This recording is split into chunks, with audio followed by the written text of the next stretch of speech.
Austria, June 19th, 2020, early evening. A taxi is speeding from Vienna to Woslau Airport. Usually the trip would only take 35 minutes. But the taxi driver is not familiar with the route and misses the entrance to the airport. The airport is tiny. There's a tower, a few hangars, and a restaurant. A small business jet has been ready for takeoff since the afternoon. A Cessna Citation Mustang, model 510, flight number FTY5.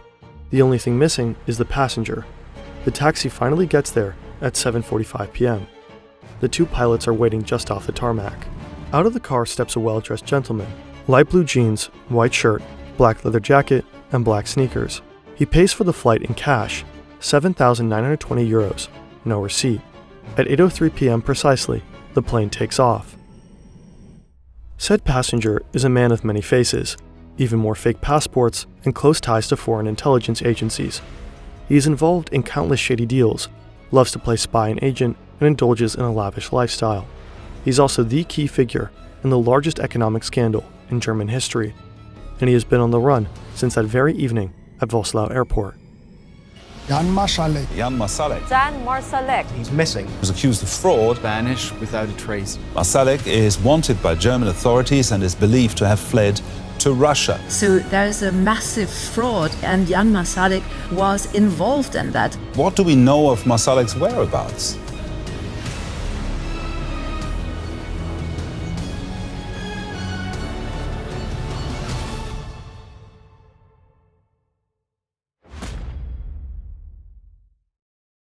Wirecard is founded in 1999. For a long time, the company is considered Germany's answer to Silicon Valley, a tech firm for online payments, essentially the German PayPal, but only for businesses. Initially, the startup focuses on processing payments for pornography and gambling companies, but the clientele quickly becomes more reputable. Over the next few years, Wirecard experiences a meteoric rise. In 2018, the company is larger than Deutsche Bank. And eventually, in June 2020, it collapsed. It went straight from the DAX 30 to nothing. Dan McCrum was the first person to uncover discrepancies in Wirecard's numbers. He's an investigative journalist for the Financial Times, and together with his team, he put together the decisive pieces to help authorities open an official fraud investigation. We've included links to McCrum's book, Moneymen, and the Wirecard podcast by German media outlet SE in the description. On June 18th, 10:43 a.m., auditors from EY confirmed that Wirecard failed to provide receipts for €1.9 billion worth of assets. The money was supposed to be held in accounts in Asia. Es kann derzeit nicht ausgeschlossen werden, dass die Wirecard AG in einem Betrugsfall erheblichen Ausmaßes zum Geschädigten geworden ist. The very next day, June 19th, Markus Braun steps down as CEO. A few days later, June 22nd, Wirecard claims it is highly probable the missing €1.9 billion does not exist. The company files for insolvency on June 25th. And just like that, one of Germany's rare technology success stories has come to an inglorious end. The Wirecard case is a complex web of clues, leads, and rumors. To keep a clear head, you need a keen sense of facts and connections. That's why we love Brilliant. Brilliant is a hands-on learning by doing platform that lets you take your critical thinking and problem-solving skills to the next level, or your investigative mindset to connect the dots in an intricate puzzle of lies and spies. Their methodology is super smart and effective, fun and bite-sized, interactive lessons offering you a tangible grip on complex topics from math and data analysis to programming and AI. No matter where you start from, Brilliant matches your skill level and interests. The app lets you develop powerful daily learning habits. To try everything Brilliant has to offer for free for a full 30 days, scan this QR code or visit brilliant.org/fern or click on the link in the description. You'll also get 20% off an annual premium subscription. By checking out Brilliant, you are actively supporting our channel. Markus Braun is arrested on June 23rd. He is charged with misrepresentation, market manipulation, breach of trust, and commercial gang fraud amounting to billions of euros. He's not the only one wanted by the public prosecutor's office. The second alleged main culprit is Austrian citizen Jan Marsalek, a member of the Wirecard management board and largely responsible for their business in Asia. A massive trial on the case has been underway since December 22. In addition to ex-CEO Markus Braun, former chief accountant Stefan von Erfa, and key witness Oliver Bellenhaus are also in the dock. Until proven guilty, they're all protected by the presumption of innocence. Only Marsalek is not there when the trial starts. There has been no trace of him for almost 4 years. Marsalek is released with immediate effect on the very day EY discloses the balance sheet problems, June 18, 2020. Brown still asks him to travel to the Philippines to investigate the whereabouts of the missing 1.9 billion euros. On June 23, 2020, Marsalek lands at Manila Airport in the Philippines. The following day, he leaves Cebu Airport, some 800 kilometers south of the capital, and travels on to China. At least that's what the records from the Philippines Bureau of Immigration say. But something is off. Jan Marsalek can't be seen entering the country on airport surveillance cameras. Also, there are no flights from Cebu to China on his alleged day of departure. Apparently, immigration officers faked the data entries. It's an offense they are later officially charged with. So where is Marsalek? On the evening of June 18th, the day he is released from work, Marsalek goes to a restaurant in Munich called Il Sogno. Here he meets with 2 acquaintances from Austria. The first one is Martin Weiss, a former domestic intelligence agent. The second one is Thomas Schellenbacher, a former member of the Austrian National Council for right-wing populist party, FPÖ. Marsalek tells them he urgently needs to go to the Philippines to sort out Wirecard's balance sheet trouble. His favorite route would be via Minsk, Belarus. He hands them his passport so they can book him a flight. The next day, June 19th, at 11:56 a.m., someone sends an email to the airport in Minsk. The sender is an employee at Minsk-based travel agency, Planeta Rios. The mail itself informs airport staff that there will be a VIP guest flying in from Vienna. Attached is a diplomatic passport from the Caribbean state of Grenada. According to research conducted by German newspaper Süddeutsche Zeitung, the email and its attachment were later deleted by accident. Later that day, a small Cessna with Jan Marsalek on board takes off in Vienna and flies towards Belarus. Around 3 hours later, the plane touches down in Minsk. At passport control, Marsalek uses his real passport. He is already expected at the airport and picked up by a black Mercedes minibus with Belarusian license plates. He is taken to the Hampton Hotel on Tolstoy Street in Minsk, some 45 kilometers away. The authorities in Minsk do not know whether Marsalek ever left Belarus or where he might be. By the time the public prosecutor's office starts looking for him, Marsalek has a head start of several days. They raid one of his mansions in Munich, but what they find there only raises further questions. Before his escape, this is where Marsalek spends most of his time, at Prinzregentenstrasse 61, a chic villa used as something like a clubhouse for himself, his business associates, and close confidants. There is a high-end surveillance system and plans for a bug-proof chamber. Nobody ever really lived here. The building was partly used as office space, for example, by Martin Weiss, the former Austrian intelligence agent who helped Marsalek escape. But the house is also a regular meeting hub for other former intelligence agents, military personnel, and money launderers. Surrounded by Italian design furniture and expensive oil paintings, they mingle and talk business. Sometimes they also take their meetings to fancy restaurants, to Feinkos Käfer for business matters, and to Matsuhisa Munich for all things pleasure. In the villa, investigators find several expensive paintings and sculptures. There's even a figurine of Vladimir Putin on his desk. They also find a black combat uniform. Apparently, Marsalek has been wearing that gear in Palmyra in Syria in 2017, shortly after Syrian troops liberated the area from the so-called Islamic State. Russia supported the Syrian forces during the liberation.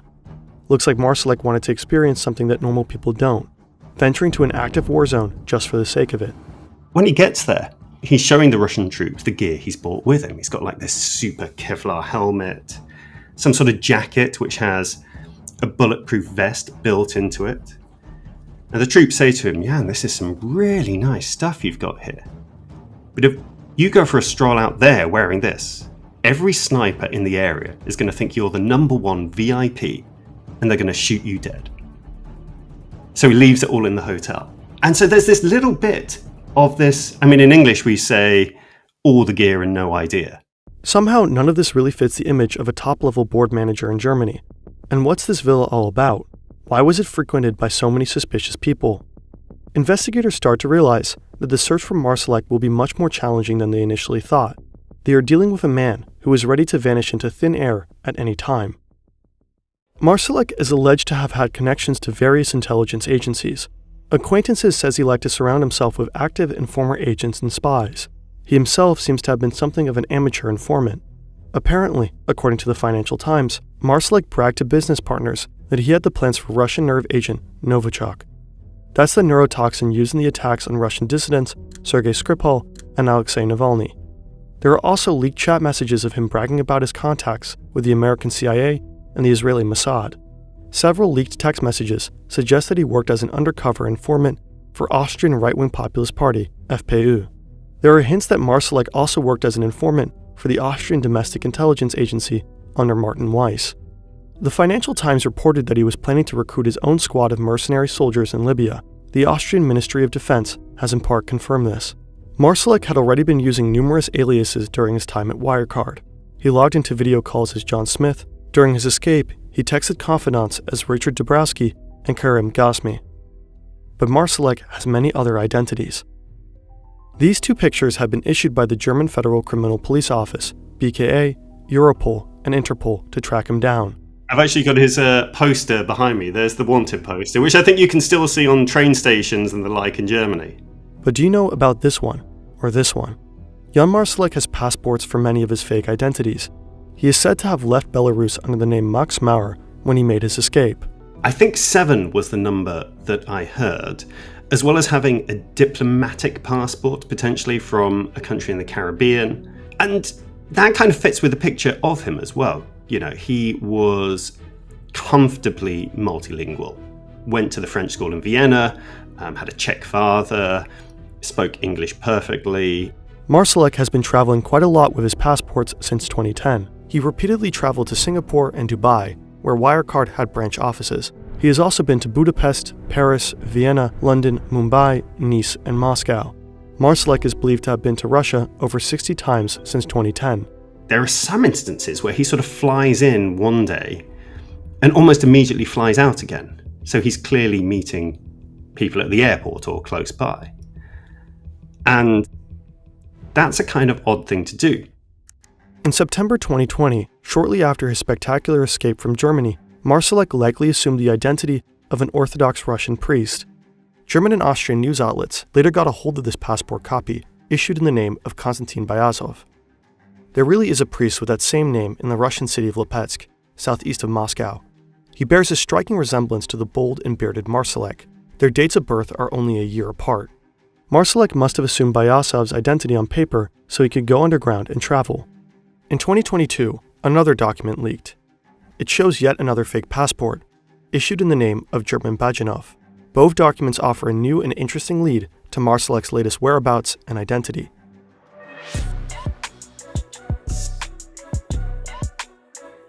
Moscow.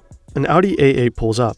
There's a man in the back seat sporting a red jacket, a shaved head, and a full beard. He has just returned from his winter vacation in Sochi.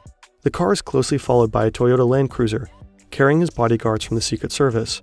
They're on their way to La Marais, a fancy restaurant in Moscow frequented by the likes of Vladimir Putin. The place is particularly famous for its fish, oysters, lobster, caviar, all freshly caught. After lunch, they return to the heavily guarded community of Mayendorf Gardens, located in Razdori, one of Russia's priciest residential areas. Here, young Marsalek resides in a stylish villa, just like he used to do in Munich. It's where the super rich have their mansions, and the Kremlin hosts its guests. Putin's estate is just around the corner. It looks like someone has changed cities and identities, but kept his lifestyle, the SC observes. This is the new life of young Marsalek. Well, probably. We have to understand, of course, there is sort of mystery layered on mystery here, and so maybe everything that we hear or is reported isn't the complete truth. The details about Marsalek's new life are largely drawn from Russian sources. Time and again, photos appear that are supposed to show him in his car or in some posh restaurant. The information is often impossible to verify independently. However, German legal authorities and officials worldwide are now certain that Marsalek has indeed disappeared to Moscow and that he has been living there for the last 3 years. In 2021, Moscow actually reached out to the German Federal Intelligence Service, BND, saying they wanted to talk. So there was a moment when a meeting was offered by some part of the Russian Secret Service to their German equivalents. Would you like to come and meet Jan Marsalek? Talk to him, find out what was going on. And they turned him down, I think because they realized if there was photographs or videos taken of German secret agents secretly meeting Jan Marsalek, the bad guy who's disappeared, that would just fuel a lot of conspiracy theory and, would raise more questions. So they turned that down. As of today, the German government has not provided any information on this particular event. In December 2023, a report by the Wall Street Journal shed new light on the case. All the intel collected by authorities worldwide seems to point to one conclusion. Jan Marsalek has indeed been a Russian spy for almost 10 years. Research conducted by Bellingcat indicates that he has been traveling to Moscow more and more frequently from 2014 on. Investigators believe that he has provided Moscow with sensitive information on Wirecard customers, including the BND and the BKA. The BKA is said to have used Wirecard service to process almost a third of its payments to undercover agents. Having access to those transfer data would allow you to indirectly trace the identity and whereabouts of German intelligence officers. Marsalek is also said to have supported the Russian paramilitary Wagner Group. He is believed to have illegally moved money for Russian spies to finance secret operations. This includes a group of Bulgarians who are said to have spied for Russia in the UK. After Dan McCrum first reported on financial irregularities in Wirecard's Singapore side of business in 2019, there were clear attempts to intimidate him. He and other journalists were observed and their cell phones tapped. McCrum suspects these schemes may have involved the Bulgarian gangsters. And so one of these guys is alleged to have essentially run a company that helped you hack phones. And he helped Jan Marsalek, pretty sure at about the time he was trying to hack my phone and work out what I was doing, hack people's phones, find out their locations, steal their contacts, that sort of thing. The UK's Crown Prosecution Service accuses Marsalek of giving orders to this group between 2020 and 2023. The group appears to have gathered intel to assist the Kremlin in kidnapping Russian targets. All of this is substantiated by new evidence in spring 2024. German news outlet Der Spiegel reports that British and Austrian prosecutors got their hands on thousands of telegram messages between Marsalek, the Bulgarians, and other contacts. According to the reports, one of those handymen was Augusto Ott, a former Austrian intelligence officer arrested earlier this year. Apparently, Marsalek instructed him to look up classified information on Kremlin enemies and filter the data to Russia. But it doesn't stop there. In 2022, Marsalek seems to have personally ensured the contraband of highly sensitive devices from Vienna to Moscow, cell phones of former high-ranking Austrian politicians, and a top-secret SINA laptop. SINA stands for Secure Internetwork Architecture, a crypto technology co-developed by German security personnel. Authorities and organizations worldwide use this technology to handle highly sensitive data. In one of his texts, Marsalek confirms the laptop has safely reached the Russian Secret Service, FSB. He also writes that a Russian handyman paid 20,000 euros in cash for it. Was Marsalek a much better spy than people thought, much more professional and experienced? Media reports from March 2024 claim his former girlfriend, Natalia Slabina, recruited him as early as 2014. Experts on the case think the Russian ex-model introduced Marsalek to Russian businessmen and undercover agent handlers. McCrum suspects, in return for all these espionage activities, Russia must have helped Marsalek escape. I think if you're a country like Russia, you kind of have to advertise that you look after your guys, don't you? You can't leave them out in the cold or throw them to the wolves. Because why would people then work for you in the future? If convicted in Germany, Marsalek faces up to 14 years in prison for financial fraud. That doesn't even include the alleged leaking of state secrets. But to put him away, prosecutors would first have to get their hands on him. The only tangible sign of life from Marsalek himself is an 8-page letter that reached German judicial authorities in July 2023. In that letter, Marsalek claims he is innocent. He says he has never been the perpetrator, but the victim of a major scheme. According to him, the real mastermind is Oliver Bellenhaus, Wirecard's former Dubai manager who had turned himself in to become the prosecution's crown witness on the case. The letter does not say anything about the whereabouts of Marsalek himself or the missing 1.9 billion euros. The court has deemed the letter practically useless in this case, but its mere existence does prove something. Marsalek's lawyer, Frank Eckstein, is in touch with his client. According to the Wall Street Journal, Marsalek could currently be in Dubai. Reporters believe that following the death of Prigozhin, Marsalek may be helping to rebuild the Wagner Group in Africa. The hunt for one of the world's most wanted men continues. Apart from the new developments we have seen, authorities are still in the dark. The Wirecard trial has been extended by almost a year.